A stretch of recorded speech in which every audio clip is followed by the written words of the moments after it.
What's up everyone, Erica here, and I'm back today with another video for you.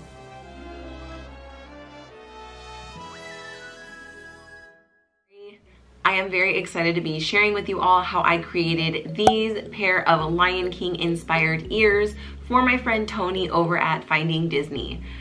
I participated in my very first Year of the Ear exchange back in June, and the theme was sidekicks. So if you don't know what the Year of the Ear is, I will leave my video listed in the description box, and I will leave the video of Toni opening up her ears right up here so you can watch her, see her reaction to receiving these ears from me.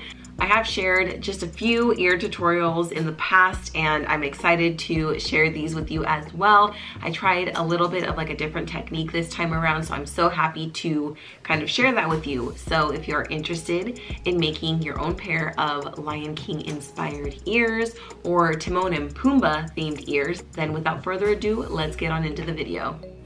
All right, you guys, so if this is the first ear tutorial you're joining me for, then welcome. The templates you guys see me using here for the cardboard portion of the ears, along with the templates I'll be using later on in the video for the fabric portion of this video, have all been provided to me. They can be accessed very easily, all by my friend Sariea over at Dream It DIY. As always, I will have her, templates listed in the description box, or a video for you guys to follow, anything like that. So the first thing I'm doing is tracing it, and then I'm just going to be cutting it out. I'm using an old Funko box, and here I'm using my X-Acto knife with this cutting board. I forget what to call it, like fabric cutting board. So here are the fabrics I'm going to be using. I went with a super bright orange and this super adorable Lion King fabric. I found both of these at Hobby Lobby. When trying to decide what fabrics go together, I like to pick a color that is included in the main, type of fabric I'm using, but that isn't the most predominant color, so it is a nice pop of color, if you will. So as you can see, I went with this super bright orange. I thought it would really make Zazu's beak pop. So now all I'm doing is I am tracing that template on twice on the orange and twice on the Lion King fabric. So these are going to be double-sided ears, and earlier when I mentioned this is the first time I'm going to be doing this, that's what I meant. I've never made a pair of double-sided ears before, so let's give it a go. I did go ahead and cut out It's Our Problem-Free Philosophy Hakuna Matata on my Cricut. I don't include that footage anymore just because I feel like it's kind of boring, and if you guys aren't doing that, I don't want to bore you with that. So I will leave the font that I used in the description box so you guys can use it if you feel like it. The next step I'm doing here is I'm placing the heat transfer vinyl over each piece of fabric just to see where I want it to lay. Obviously this isn't my first time doing this step, so now I take it into consideration where the bow is going to lay, because I don't want the bow to cover up the phrase. So once it's to my liking, I am going to lay down my parchment paper and my teeny tiny heat press and go ahead and iron on the heat transfer vinyl. From here, the next step I went along with was trying to find the placement that I wanted Timon and Pumbaa on the ears. I think I mentioned it earlier, but this theme for the Year of the Ear was sidekicks. So of course I wanted Timon and Pumbaa to be the stars of these ears. So I'm really taking my time making sure they are centered, and I'm just gonna go ahead and start gluing down the fabric onto the cardboard. I still consider myself a beginner when it comes to ear making, you guys, so if you're watching this video and you kind of don't really know where to get started, I highly suggest using this technique. It's super simple, super easy to follow. So as you can see here, I didn't glue down the bottom portion of the fabric because I want to stuff them. So here I am using some polyfill for once. You guys, I'm using polyfill. I'm not using the inside of the stuffed animal anymore. And once they are fluffy enough to my liking, I am going to just seal them shut and do the same to the other three pieces. Something I wanted to mention to you guys is, since these ears are going to be double-sided, I am going to be making two bows, and these ears were a lot heavier than what I'm used to making, so I will leave that up to you on how much fluff you want to include inside the ears, or leave them without any fluff at all. It's your call. And we are moving on to wrapping the headband. Again, if you've seen a few of my ear tutorials in the past, this is the one thing that I don't feel particularly like I've got a great handle on it. I feel like I still need a lot of practice in this department, but you know, I'm here to show you. I'm here to be vulnerable and show you guys my mistakes as well.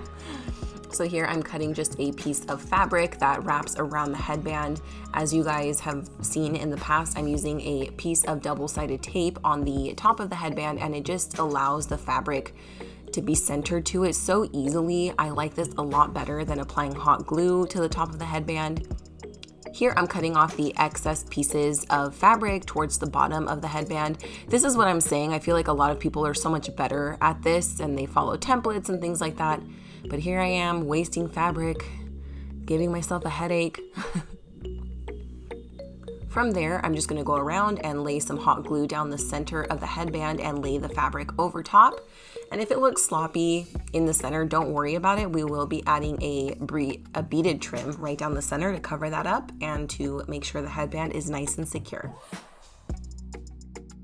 I also wanted to share with you all, in case you're curious, what I like to do is go over the entire headband and cover everything up, leaving the ends of the headband open. So once I've laid all the fabric down, or I have it all glued down, the last thing I will do is lay a little dollop of hot glue and fold the fabric over the ends of the headband.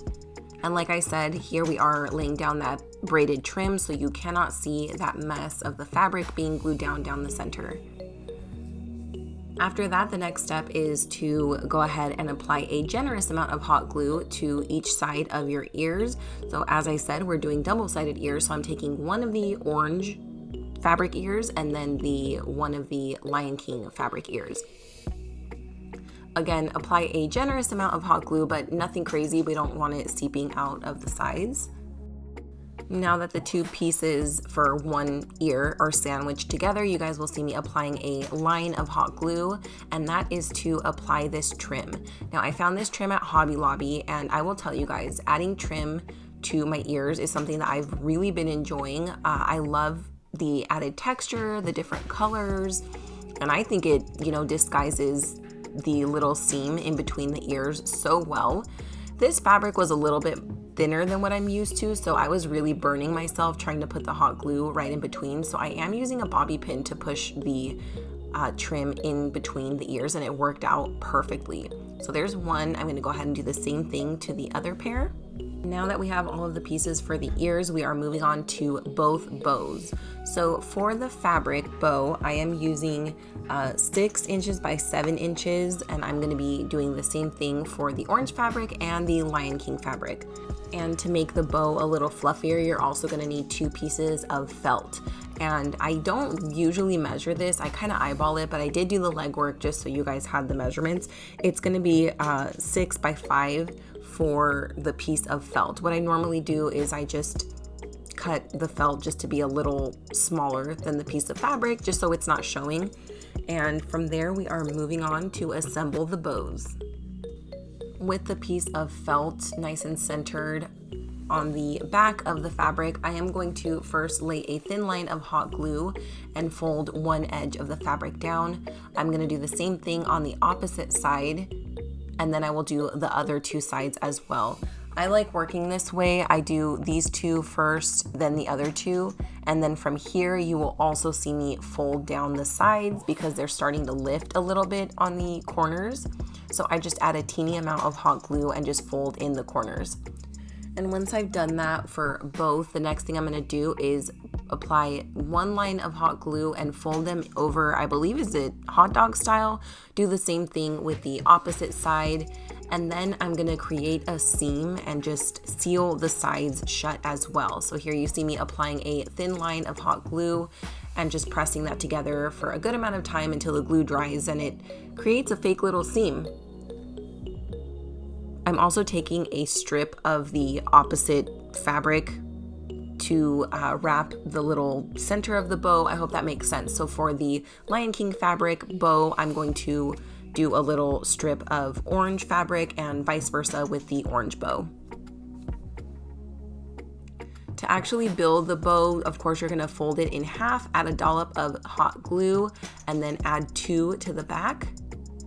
I pinch this for a long time just to ensure that the bow is going to be nice and secure before I add that strip to secure it even more. I did decide last minute to add that trim to the edges of each bow, so that's what you'll see me doing here, applying a thin little line of hot glue, cutting off the trim and just securing it in that little fake seam that we created. I'm using my handy dandy bobby pin yet again, and of course I'm going to do the same thing to the orange bow as well. And now, ladies and gentlemen, is what I like to call the fun part. We're going to take all of our completed pieces and assemble the ears. So using the spacing template provided again by Sariea, bless her soul, because every pair of ears that I've made have been perfectly centered thanks to her. I'm applying some hot glue to the ears, and I am going to hold them down for a considerable amount of time until that hot glue dries.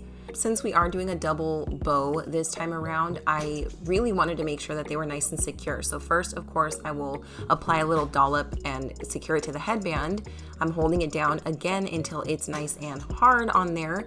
Then I'm going to apply some hot glue, make sure that they are adhered to the ears as well. I'm going to do the same thing for the orange bow as well, but I did take one extra step and I placed a little bit of hot glue in between both of the bows. Again, holding the bows in place until all that hot glue has dried is going to be your last and final step in creating these Lion King ears. That is going to do it for my Timon and Pumbaa / Lion King inspired ears that I sent over to my friend Toni at Finding Disney. I was so happy to see Toni's reaction and just know that she loved these ears. It seriously brings me so much joy, so I can't wait to participate in more Year of the Ear videos coming very soon. But for now, I want to thank you for taking time out of your day to watch this video, and I hope to see you back again for the next one. Bye!